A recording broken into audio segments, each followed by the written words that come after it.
What is up, guys? Today we are playing Dark Souls, and I'm going to show you how to get from the beginning of the game, that's this title screen as you can see, to about half an hour in, as efficiently as possible. That's kind of the best gear you'll get, and the best weapons you can probably access within half an hour of the game, and within reason. So I'm not going to do anything that's too difficult. We're going to be a male, we're not going to be females. So start with a master key. That's a good place to start. You need the master key to actually pull this off. I like to play Wanderer because, well, I play a katana build. I like katanas. So this is probably better tuned for people who like to wield the katana. We're going to skip that opening cutscene because that's nothing important.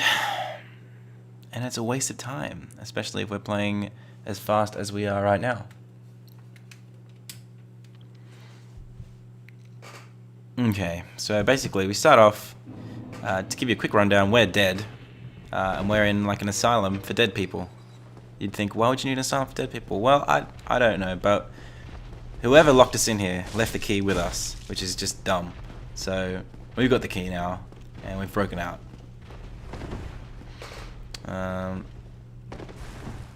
Basically we start off with this crummy sword, and our starter armor, which is okay by its own standards, but the weapons are really what we've got to focus on. Now, you want to save at this bonfire to start off with, just because you don't want to risk this next battle, even though I won't really be attempting it, as you'll see, but some people like to. So just for the sake of it, we'll save at that bonfire. Now, if you'll see, we'll get attacked like right now. We don't want to face off the Asylum Demon right now. We just want to push on, just completely ignore him. We don't have any kind of weaponry that we want to be facing him with, so we're just going to save at this bonfire and press on. Now, those red lines on the floor, they're just tips. You don't have to read those. Equip the leather shield. That's a good idea, like straight off the bat. It will slow you down a little bit, but it should be fine for now. This will be your chosen weapon. So scimitar is Wanderer, which means that'll be a different weapon based on what class you've chosen. The Wanderer gets a scimitar, which is really, I don't like scimitars. They have really weird animations that move you around too much. You will often find yourself falling off of bridges if you use a scimitar. I like katanas, although there aren't any for the first 15 minutes of the game. Now, watch out for this boulder here. I'm going to try to trigger it and then run off before I get hit. Just to show you, basically the wall behind us needs to break. So there's a boulder there. Breaking that wall. And this guy gives us the Estus Flask as well as the key. Now, I think it's worth unlocking this door, just in case you muck up. And saving.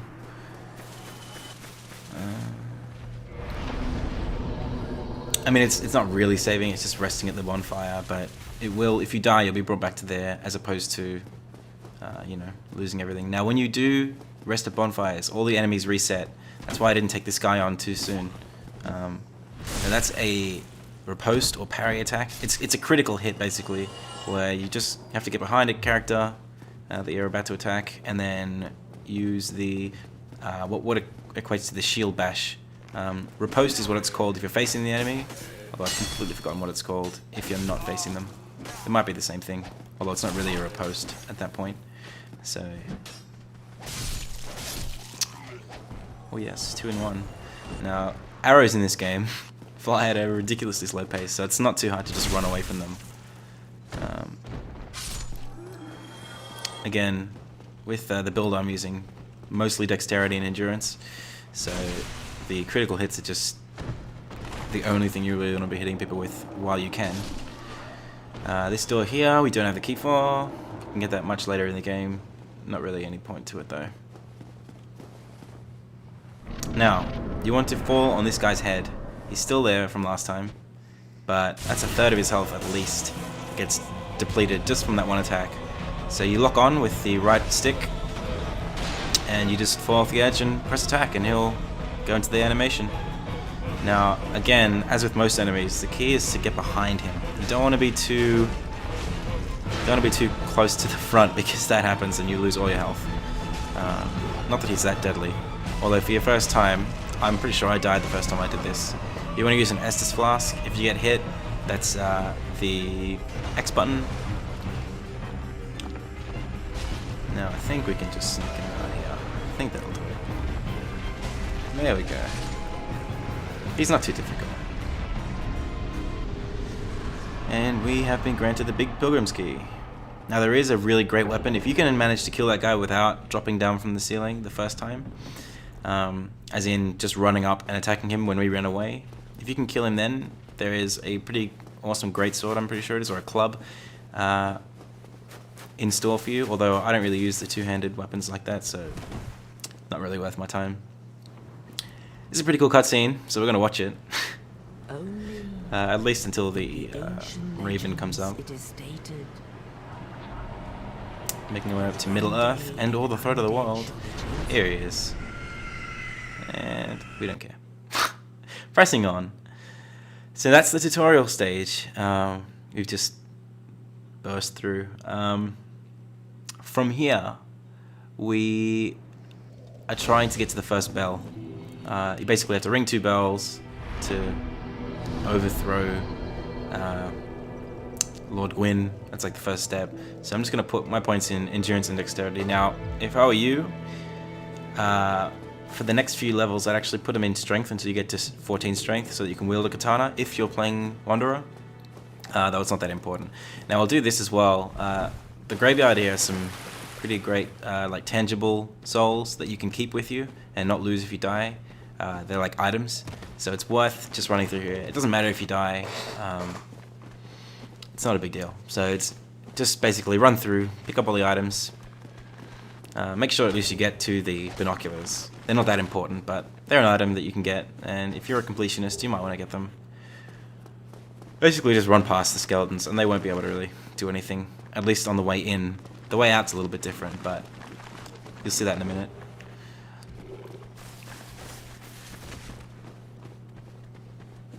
So basically, these guys can do a fair bit of damage, and the giant ones do a lot of damage.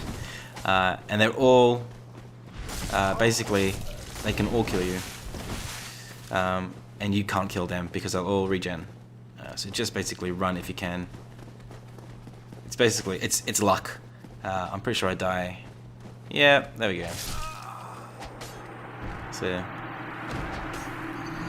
doesn't really matter. It probably takes as long to respawn as it does to run back to the Firelink Shrine anyway. So we're not too concerned about that. Embers. Embers are good.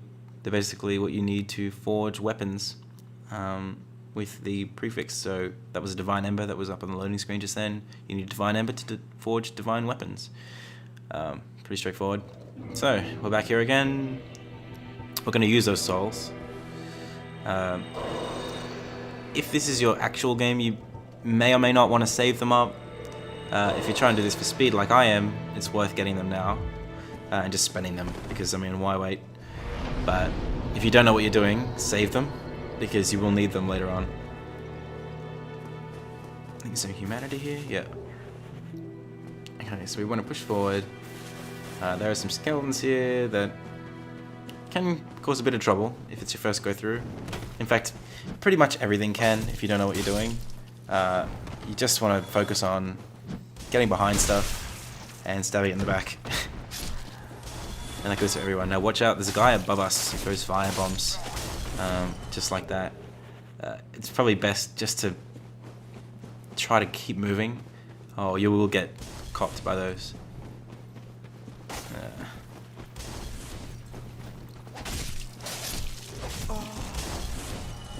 Also shield. Shield is good. If you're moving into combat or you're in combat, hold your shield up, because even though you might not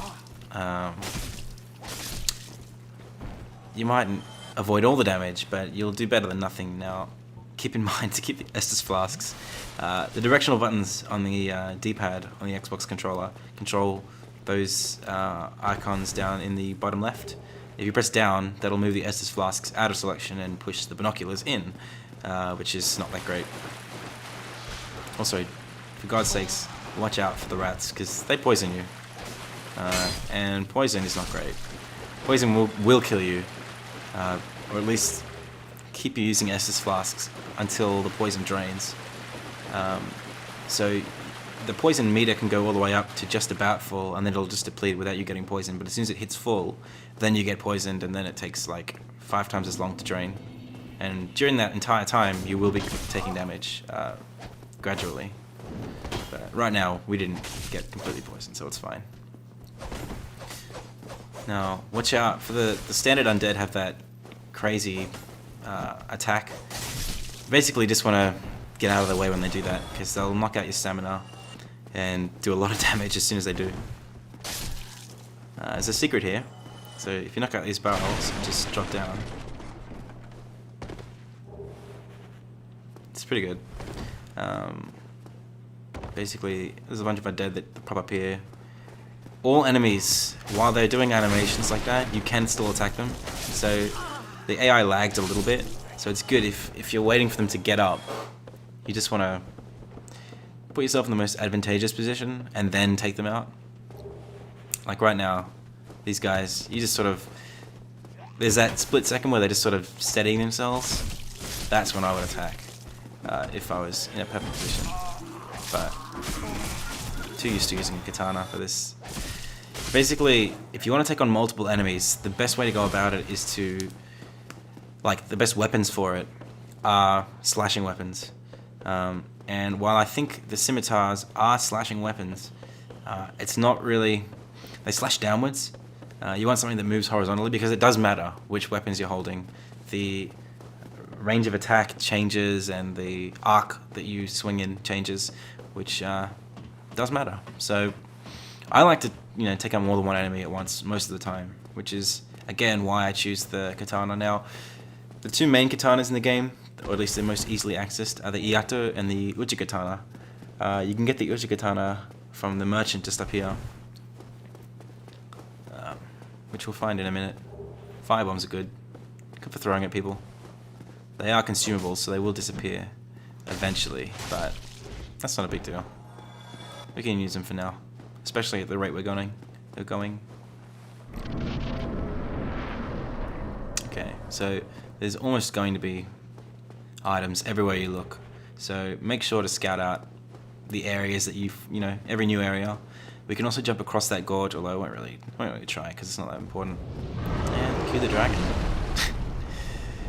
You get to fight him later if you choose, otherwise you'll be running from him.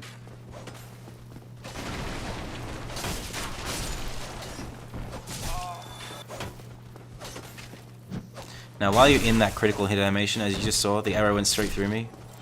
So you are impervious to attacks. That's why I really prefer to move in and out of critical attacks. And pretty much take up as much time as possible. While, the time that I'm attacking enemies, if as much of that can be spent in a critical hit animation as possible, you are pretty much impervious to all damage.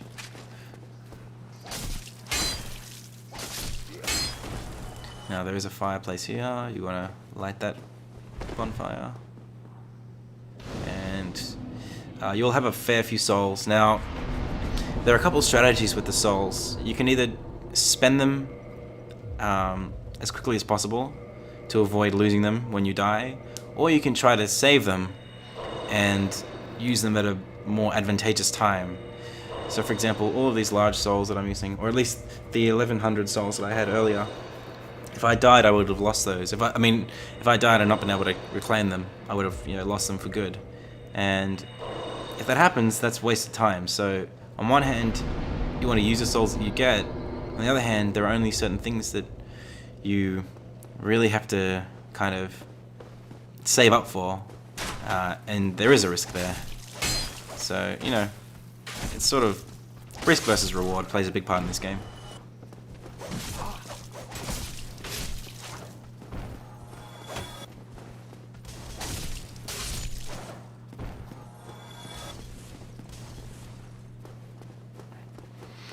Now we're moving towards the merchant here. The merchant is hidden. You have to kind of break all these boxes to get in. There's also a dude behind these shelves here, so just kind of let him show himself, because otherwise if you sort of address the merchant, he will still attack you while you're in the menu. Now, if you don't have a bow at this point, it's worth buying one. I'm pretty sure I buy a resident key, which is not that important, but I think you do need one to get the resin, the gold pine resin. So that's why I buy it here. It was a bit of a rash move, but oh well. Thank you kindly. So I would kill this guy if you want the katana, because, well, he's got it, and he's not really that useful. I'll teach you, you lousy rat. Yulia, you. Why me? Now we equip the katana. The problem is, I don't have enough strength for it, so I kind of unequip it for now. So we need 14 strength. We only have 12, I think, or 10 at this point. So it's worth pretty much just keeping the scimitar for now, because having to hold a weapon two-handed is just, yeah, it's no good.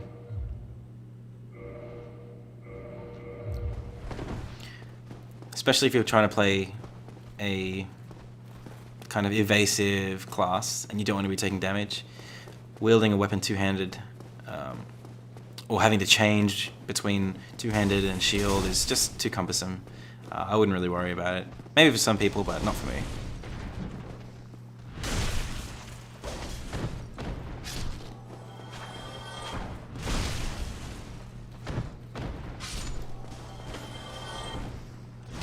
As you can see, really taking care of enemies just by using that critical.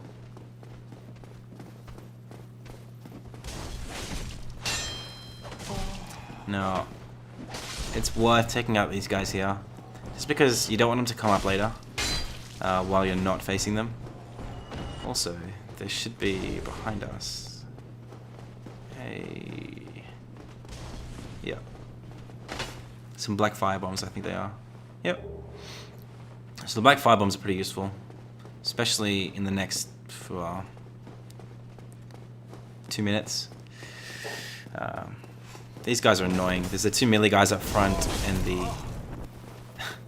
the firebomb thrower behind, so they can get in the way. You want to kind of just get rid of the firebomb guy, kite the 2 melee characters behind for a little while, and then see how you go.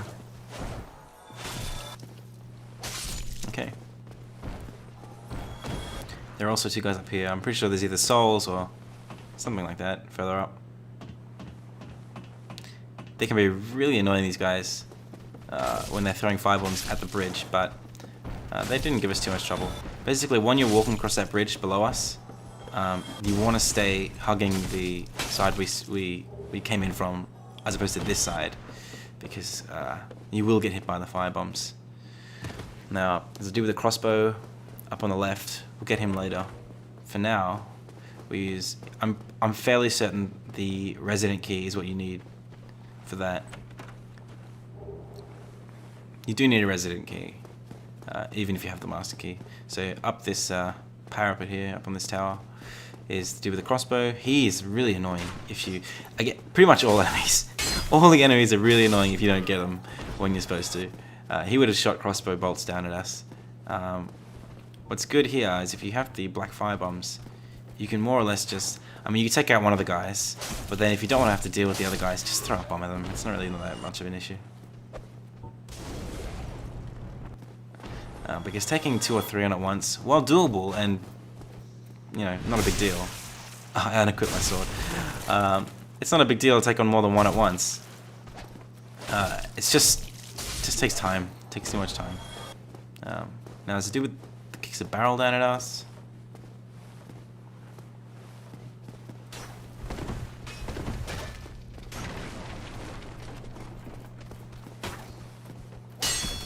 Now, even if you hit a wall while you're attacking somebody and you recoil for a bit, the damage will still be the same, so it's not that big a deal. Okay, so here's the trick. Above us is the Tauran boss, some Taurus guy, I forget what his name is. We don't want to attack him. We don't want to fight him. Right now, I mean, we can do it later, and I recommend you do it later for the easy EXP. But for now, we just want to kill. There is a little lizard here. You just fall on it. Just take it out. For the Twinkling Titanite. There's a few of those around the game. They're worth killing because basically what they drop is really rare. Now, we want to use the Master Key right here. Beneath us is a way out to basically the Grove, which is, I'm pretty sure it's Grove or the Garden, something like that, which is a big shortcut. Now, there is a Guardian, his name is Havel, and we want to kill him later. He has a ring that lets us hold way more armor than we can normally carry, but right now he will stomp us if we go anywhere near him. So you want to kite him up the stairs, and then just Bundy as fast as you can out the door. He won't follow you down. Darkroot Basin. Okay. So on our right is a Hydra and Crystal Guardians. We don't want to go anywhere near them. Just take what you can. The large souls of Nameless Soldiers are pretty worth it. Now, what you're hearing behind me is massive, like, water, like missiles that get shot out from the Hydra's mouth. So just don't go near that. You want to come left up here. There's also Ranger's armor up here, which is pretty great. I think it's Ranger's armor. It's called something, Marksman armor or something, which is worth getting. I think I missed it originally, but I killed this guy first.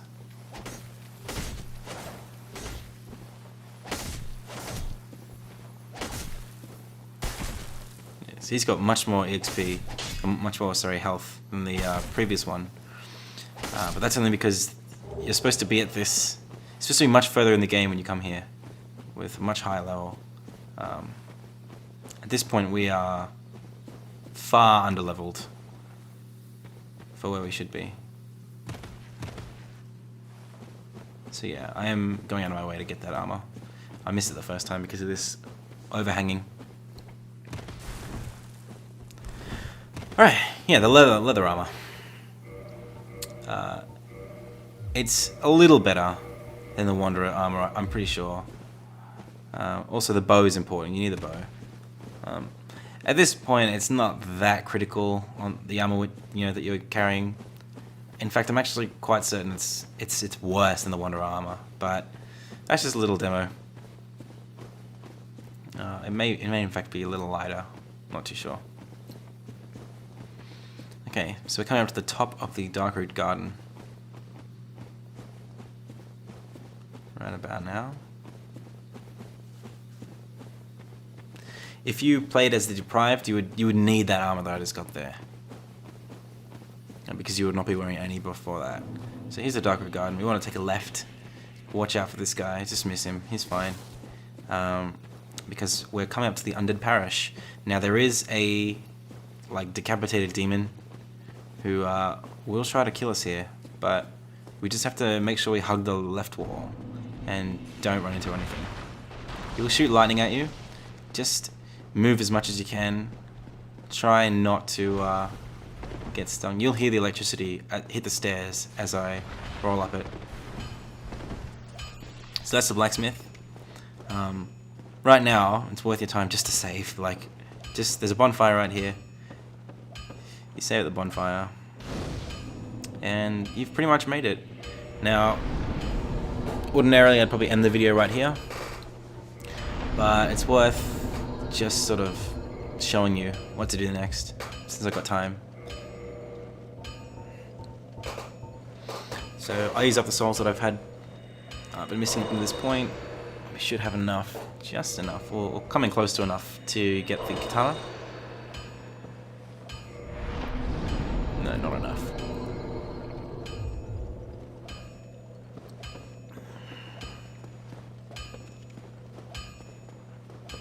So the blacksmith here. You can start enforcing your weapons at this point, though you need Titanite shards to do it.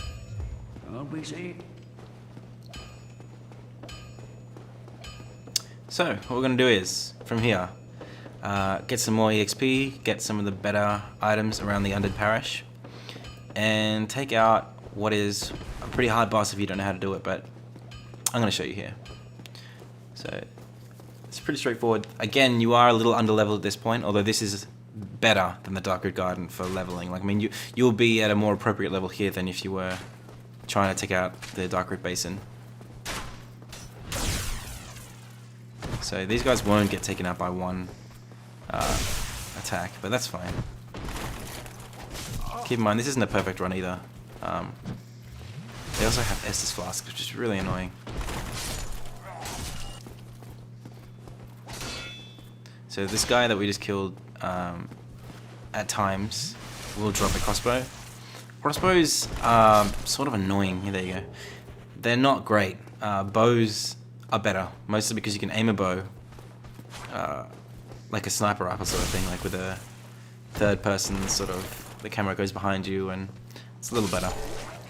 So don't go into the church because there's a couple of bosses there, or like, I guess what do you want to call them? Notorious monsters, like named characters, which are more than capable of killing you with one hit.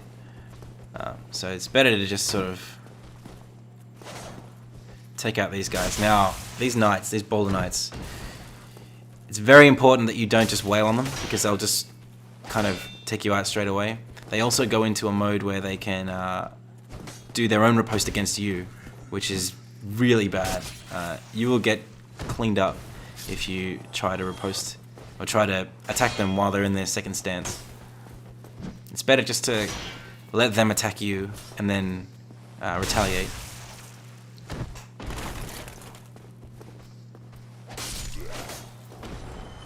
So we got a Titan Knight shard there.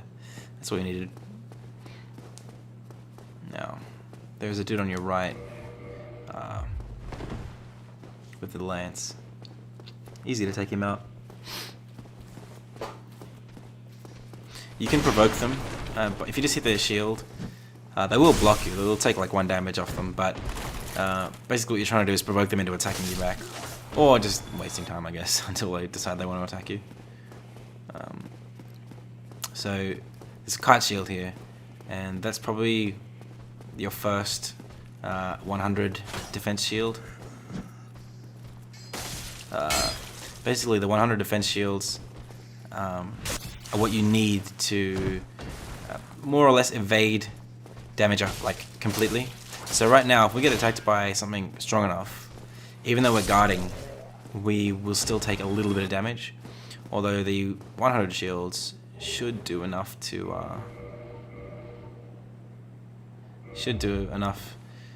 resistance, or should have enough resistance to block any attack, at least until your endurance drops down to nothing. So it's worth, they're heavier, but they're worth holding.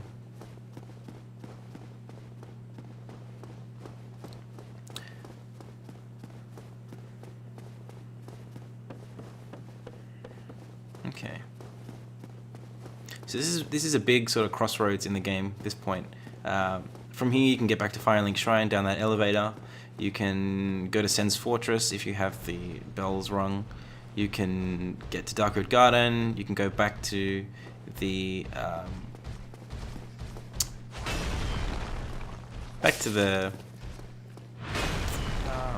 Undead Burg. So there's a lot you can do from here. You can even take on the Capra Demon, he's below us. So this is sort of like central to the game. Now this guy, you just have to kind of kite. I didn't mention it earlier. Don't walk too far into that church because you will get struck by a mage. Just sort of wait for this guy to build up his big attack. He'll telegraph his attacks quite obviously. Although I'm pretty sure I do get hit by one that looks like a full attack, but it's only a half attack. So basically, if he slams his mace into the ground, you're good to go.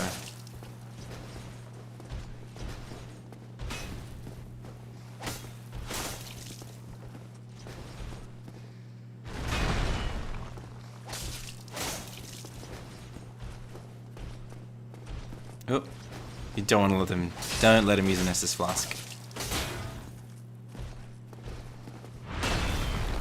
There you go. There. So that that you kind of have to know that he's going to hit twice there, but it's a little hard to read unless you do it often, and he's not really worth memorizing because there you go, that's 2 Titanite shards we've got now. So we can upgrade our weapon a fair bit, at least to a +2. Also, we've got a huge amount of experience from that. So this is pretty much the half an hour that I wanted to show you guys. From here, now you've got a good weapon. You've got the katana. That'll get you through to the end of the game if you upgrade it right. You've got enough shards to level up that katana with. You're pretty much ready to take on the gargoyles now in half an hour. You're at an appropriate level where you can do it if you're good. So yeah, that's my way of playing the first half hour of Dark Souls. Now, I'm pretty sure I upgrade the scimitar. It doesn't really matter. I don't save this game. Yeah, upgrade the short sword, and then upgrade the katana. But oh well. So you don't need any divine embers or anything like that at this point. So I'm just going to show you how this could have gone if we hadn't been so evasive. Pretty sure he can kill us in one go. Let's see if we can take him on. See how long we last. That's how long. Thanks guys. It's been great. And subscribe.